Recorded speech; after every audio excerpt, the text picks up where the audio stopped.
Good afternoon, ladies and gentlemen. Good afternoon, Trinidad and Tobago.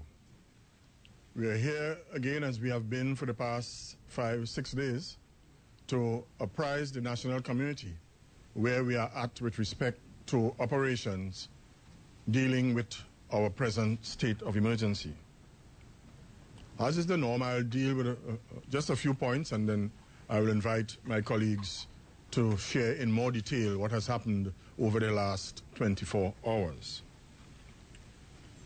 I want to deal a bit with the issue of permits and to advise the national community that not everyone is entitled to a permit. We are asking that you understand this and that you work with us in this regard.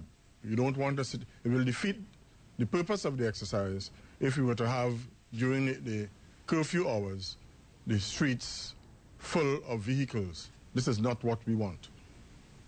So please understand and be guided accordingly. During the course of the past 24 hours, multiple arrests were made. Among these, there were 2 notorious gang leaders. I will allow the police commissioner to elaborate when he provides his report. With respect to the other areas of concern, I am asking again that the general public cooperate with the law enforcement officers. There's the report of an incident with respect to soldiers, I think in the central area. I'll ask the Chief of Defense Staff to deal with that. And we are making every effort, as I indicated, to ensure that the inconvenience experienced by our citizens are minimized. Please remember, the state of emergency is being enforced in all of Trinidad and Tobago. I'm advised as well that one of another gang leader was arrested in Tobago over the past 24 hours. And as I said earlier on, this brings home the point that even though people are migrating to other areas, we also have those areas under surveillance. I'll now ask the Commissioner of Police, Dr. Gibbs, to elaborate on his operations.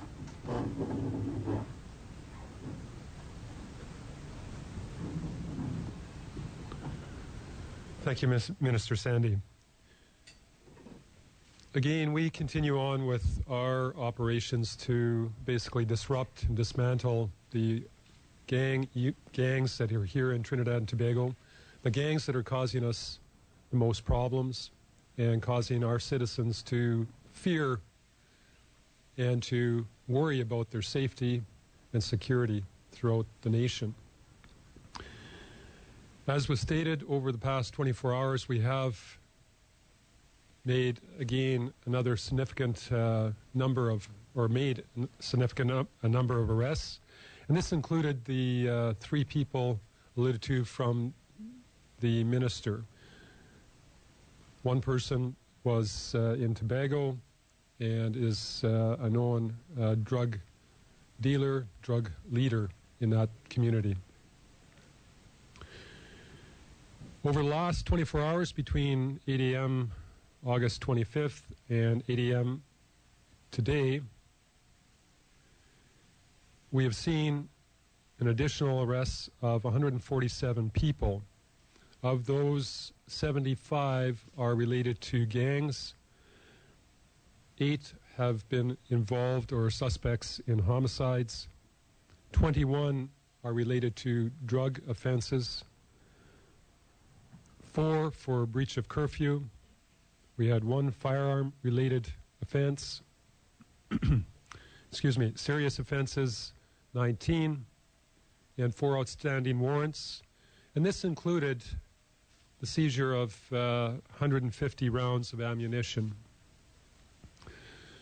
As of today, we have a total of 462 people that we have arrested, and 190 of those are related to gangs. Again, the purpose behind the state of emergency is to bring back to Trinidad a sense of safety, security for everyone.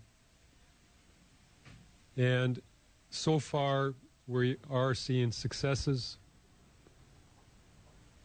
During the time that we've had the state of emergency, there has been some crime, but to a very limited extent. And we're very pleased with that fact.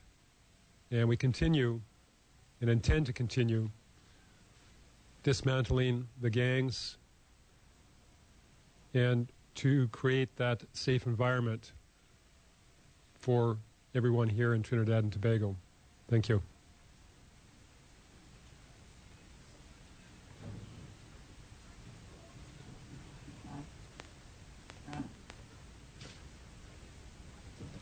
Good afternoon, ladies and gentlemen. I first want to thank all the members of the national community who have been coming forward and providing information to the Trinidad and Tobago Defense Force in conjunction, of course, with the police service and assisting us in achieving success in the operations that we have engaged so far. Over the last 24 hours, the units of the Army have been conducting, as they have done for the past few days, foot and mobile patrols, stop and searches of vehicles and persons, cordons and searches. These operations have been conducted in the Beetham Gardens area, Morva, Cocorit, Laventille, St. Augustine, Chaguanas, and Marabella. So far, over the last 24 hours, 62 persons have been searched, 82 vehicles have been searched.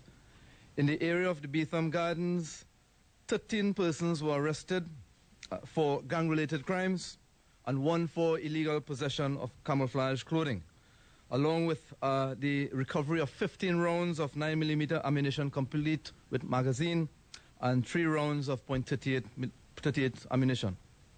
In the Chaguanas area, we had 13 persons arrested for drug trafficking and 1 for,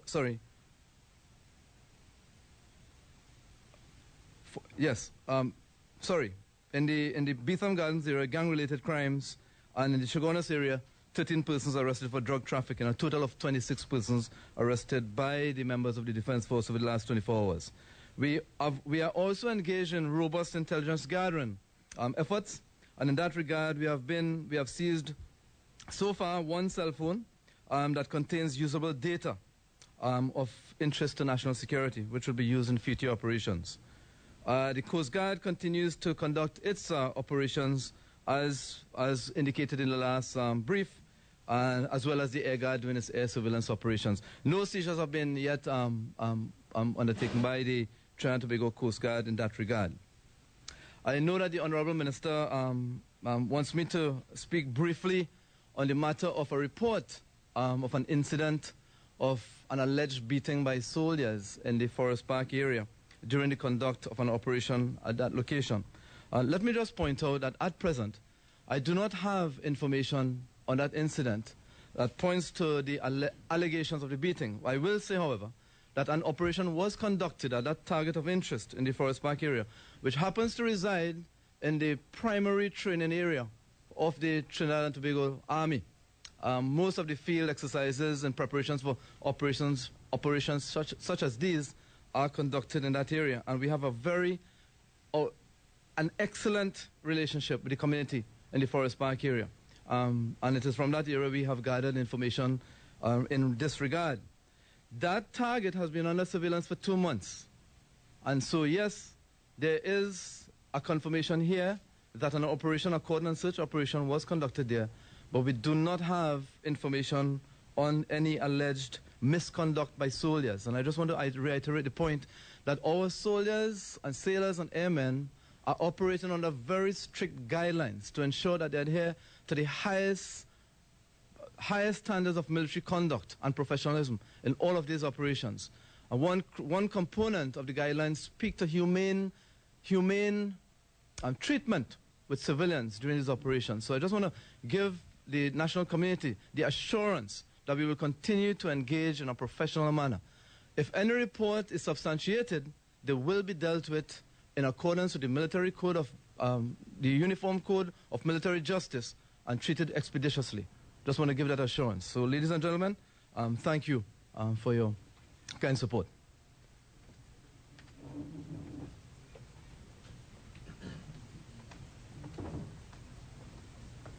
Morning, ladies and gentlemen.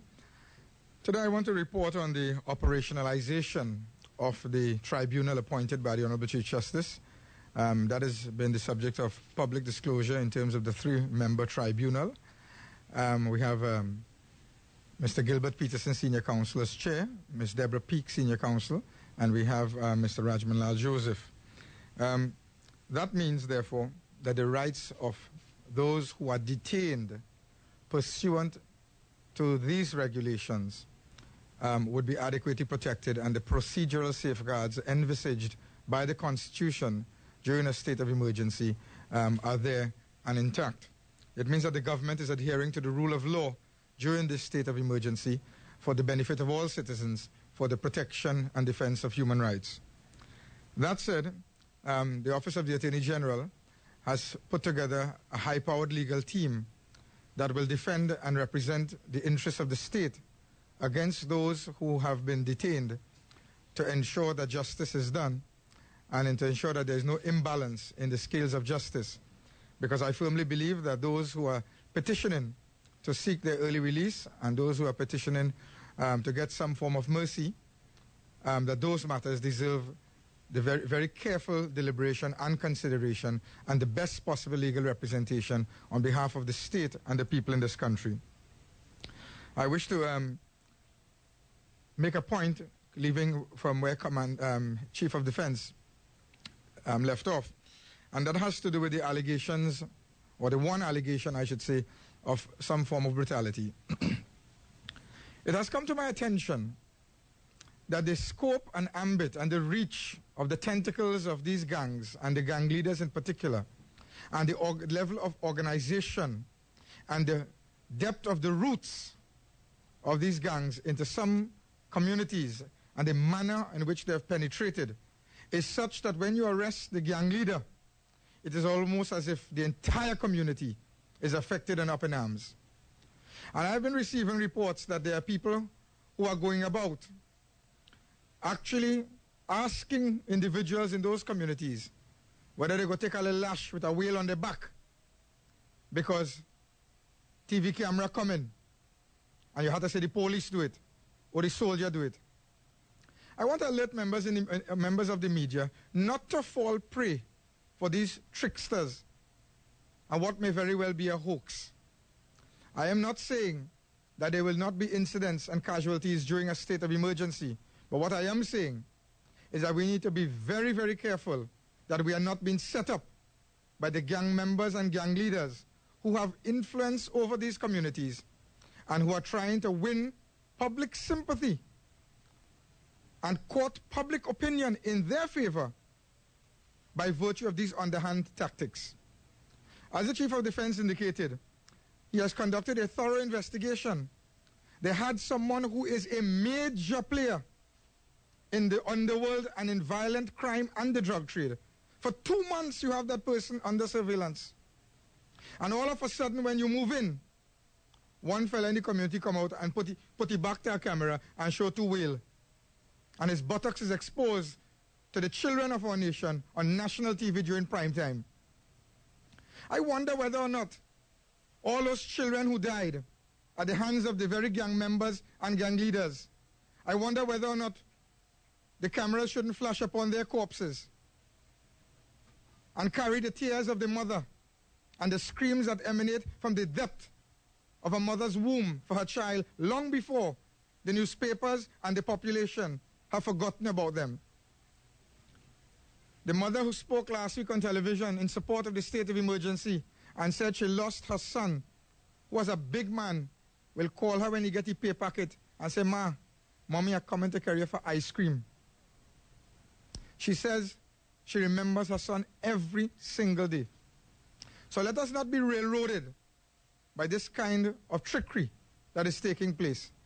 It is too convenient, and it is popping up as though it's a well-timed, orchestrated, and well-managed affair. Ladies and gentlemen, the scope and dominance of the gangs, picking up on the theme from yesterday, you have heard from the Honorable Minister of National Security.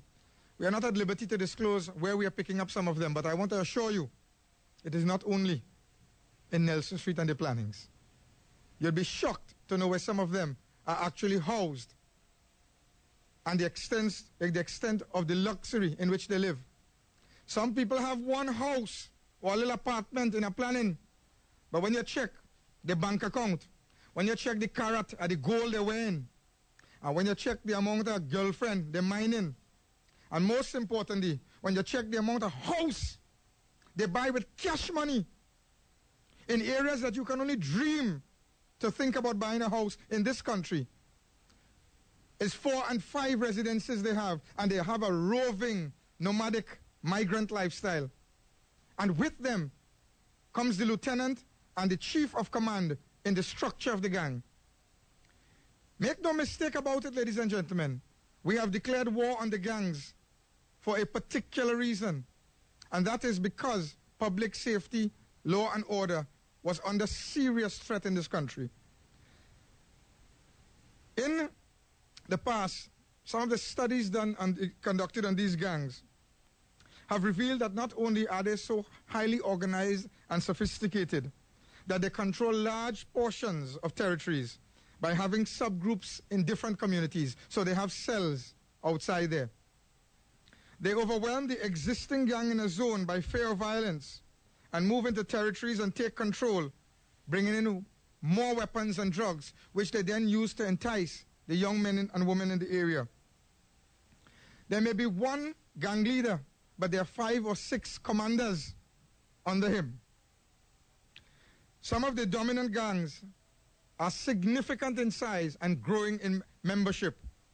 But the money, the cash money they get from their crimes and illegal activities, they are very clever. Some of them have established dance halls and nightclubs.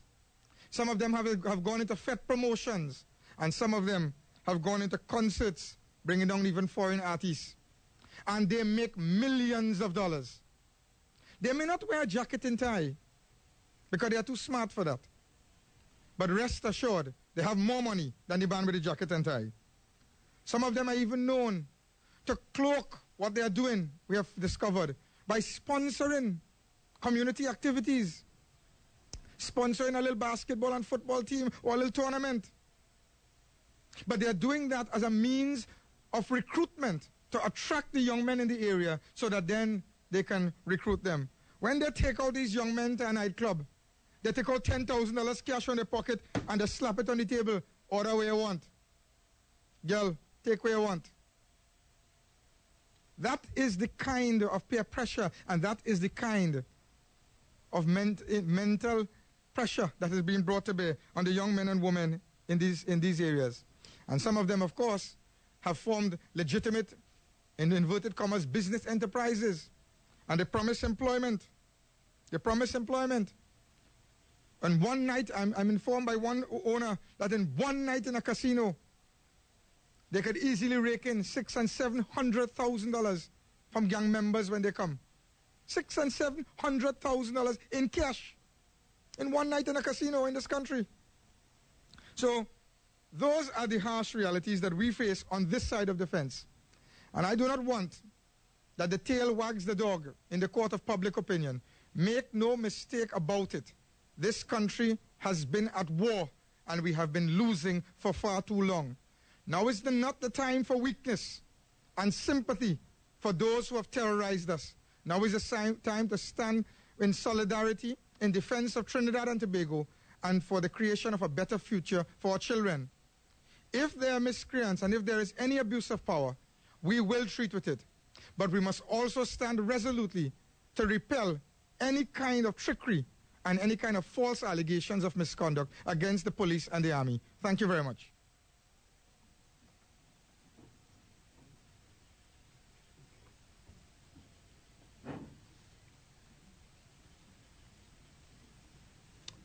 Ladies and gentlemen, I wish to return quite briefly to the permit issue to make the point, because information reaching us indicated that there are people out there photocopying permits. It is illegal so to do, as the permit itself directs.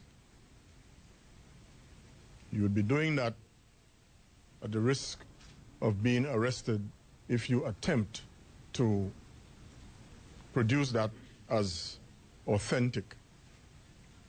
I'm asking members of the public again, if there is an emergency, someone is ill, and you need to take that one to the hospital, if you cannot get onto the police station, do so, go to the hospital. If you see law enforcement operatives on the streets, you stop them and indicate to them, well, they'll stop you certainly, but at least they will have an idea of what is happening. Do not leave home as someone, a young man, did and was arrested. Do not leave home to go to take money for your mother. That could be done 6 hours down the road at 5:05 in the morning. Or if it's that urgent, do it before 9 p.m. at night. I want to embrace this opportunity. I was advised by the Commissioner of Police that this afternoon there will be promotion in the rank of corporal for 172 constables. I want to embrace this opportunity to congratulate them, and as well congratulate and thank all those hardworking police officers, other members of the protective services, and indeed the Defense Force for the yeoman service that they have provided, not only over the past 6 days, but over the past period that I have been at the helm of national security. I always embrace any opportunity I get to thank them for the hard work they're doing. I know what they do because I have been out there with them at different times, and I know of the conscientiousness that exists in our Defense Force and protective services. And I want to embrace this opportunity again to say thanks. I want to thank citizens as well for understanding what we are trying to do to bring back peace, security, and safety to all of us in Trinidad and Tobago. And I want to emphasize, including those who are breaking the law. Because when you continue to break the law, you bring our country, Trinidad and Tobago, that you claim to love, in disrepute.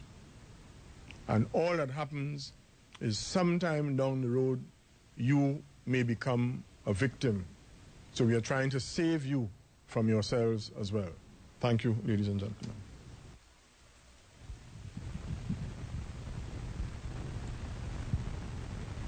Please feel free to ask any questions you wish to. Lanton of CNC3. I really want to come back to the issue of gangs, because we're hearing the term from the police commissioner is dismantling and disruption of gangs, and the term from the Attorney General is war on gangs. Now, we are also hearing that there was some major threat that prompted this, but all the figures and everything we hear about is really the fight against the gangs. So what I'm trying to determine is whether or not the threat has been diminished and the war has now turned on the gangs, or whether or not it has always been about the gangs, and if so, why not the gang legislation that has been, many people have been saying it could have been used. As you're aware, there's a debate that is going to take place in Parliament. I don't think that it will be appropriate for anyone other than the Prime Minister, who is the chairman or chairperson of the National Security Council, in consultation with His Excellency, the President of the country, to disclose any sensitive matters of national security. Suffice it to say, what can be disclosed, His Excellency would have put in his statement to the Honorable Speaker of the House of Representatives. But I can assure you that the actions and the operations we've embarked upon is not inconsistent with the imminent and immediate threat that warranted and justified the declaration of the state of emergency. Can you say that 5 days on that the threat is still imminent? I don't believe it would be appropriate for me to comment on that matter, but what I can tell you is that unless and until violent crime in Trinidad and Tobago is brought down to an absolute minimum, if not completely eliminated, we feel that the state of emergency is one that is bearing fruit. Let me just ask another question before I hand over the mic. And it's really just for clarification because Brigadier Murad said that, you know, the people in this community work closely with the military. They gave a tip-off, or they may have given a tip-off. I'm not sure if that's what you exactly said. But then you're hearing the other side that the community people may very well be up to trickery coming from the AG. So it's either they are collaborating or they're not. I'm not too clear on what the message really is.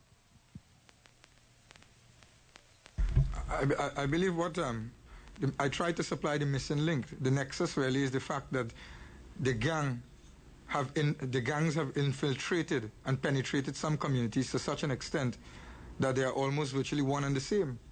And in some areas, what you have is a hardcore concentration of criminals who resemble something like a normal, law-abiding, peaceful community by day. But at night, they wreak havoc on society. And what I'm saying is that insofar as you may have innocent young boys and girls in that area, what we are discovering, some gangs actually have a public relations unit and department within the gang. So well structured is the organization. They have public relations persons appointed to serve the interests of the gang. So that it seems as though their public relations is perhaps sometimes rival in ours. But the reality is that the possibility for manipulation and influence in the community is not one that is to be underestimated, because we have received reports of persons who are being approached to actually be the sacrificial lamb, as it were, to portray some injuries and make allegations against the police and army to distract the population, to whip up public sympathy in the hope that they will somehow turn against the declaration of a state of emergency and the very well organized and successful and disciplined operation that we have just carried out thus far. Commissioner Gibbs, good afternoon. Gregory Lalbihari of Heritage Radio 101.7. Could you shed some light on an incident in South Trinidad where a police officer was shot by another? Yes, at this point there has been, I'll confirm that one of our officers was shot. That happened within the police station. Looks like from the preliminary view on it that it was accidental discharge by one of our members and struck one of his co-workers. Do you have any information on his condition and so on? The last word I had was that he was in the hospital, resting comfortably. Fortunately, it didn't hit any vital organs or anything that would cause a life-threatening situation. Okay, and my main question, have you changed the curfew orders that exist within the municipal corporations? No, I haven't. Okay, I wonder if the Minister of National Security could shed some light on a media release which came out of his ministry yesterday that says that it says that the curfew is applied only to those areas identified as hotspots within the municipal corporation. So it's within the let's say the Port of Spain City Corporation, it's defining particular areas. I don't know if these are polling divisions, but areas like St. James East, St. James West, Woodbrook, Northern Port of Spain, and so on, which would give the impression that you can be in the other areas beyond the curfew hours. And since there's no order, I want to believe that this might incite people to break the law. May I present it? Signed by whom? It does not have a signature. It came from your ministry. It doesn't have a signature? None of the press releases we get come with signatures. Perhaps the Honorable Minister can pass it on to you.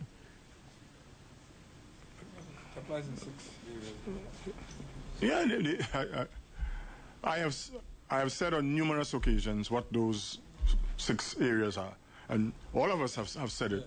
These are the electoral districts. I don't know anything about this. But it says here,